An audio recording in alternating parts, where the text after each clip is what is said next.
नमस्कार, जय महाराष्ट्र मित्रांनो. आताच्या क्षणाची सर्वात मोठी ब्रेकिंग न्यूज समोर येत आहे. नारायण राणेंना मुंबई हायकोर्टाचे समन्स, खासदारकी धोक्यात. काय आहे सविस्तर अपडेट मित्रांनो, जाणून घेऊया. खासदार नारायण राणे यांना मुंबई उच्च न्यायालयाकडून समन्स बजावण्यात आले आहेत. 12 सप्टेंबरला हजर राहण्याचे आदेश नारायण राणेंना देण्यात आले आहे. शिवसेना उद्धव ठाकरे गटाचे विनायक राऊत यांनी सिंधुदुर्ग मतदारसंघातून राणेंच्या लोकसभेवर विजयाला आव्हान देणाऱ्या निवडणूक याचिकेवर मुंबई उच्च न्यायालयाने भाजपा खासदार नारायण राणे यांना समन्स बजावला आहेत.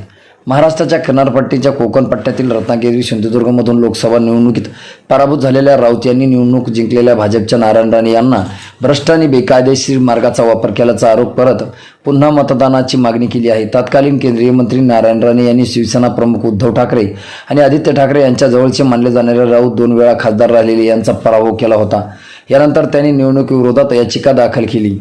या याचिकेवर मुंबई उच्च न्यायालयाने नारायण राणे विरोधात समन्स जारी केले आहेत. त्यांना 12 सप्टेंबरला हजर राहण्याचे आदेश दिले आहेत. सिंधुदुर्ग मतदारसंघातील लोकसभा निवडणूक रद्द करण्याच्या याचिकेबाबत ते समन्स बजावण्यात आले आहे. नारायण राणे यांना मतदारसंघाचं धमकावून निवडणुकीत विजय मिळवला असल्याचा आरोप करत विनायक राऊत यांनी याचिका दाखल केली होती. यावर न्यायालयाने नारायण राणेंना समन्स बजावले. यामुळे आता नारायण राणेंची खासदारकी धोक्यात आली आहे. मित्रांनो, तुम्हाला काय वाटतं? तुमची प्रतिक्रिया आम्हाला नक्की कळवा. भेटूया पुढच्या व्हिडिओमध्ये. तुर्तास धन्यवाद.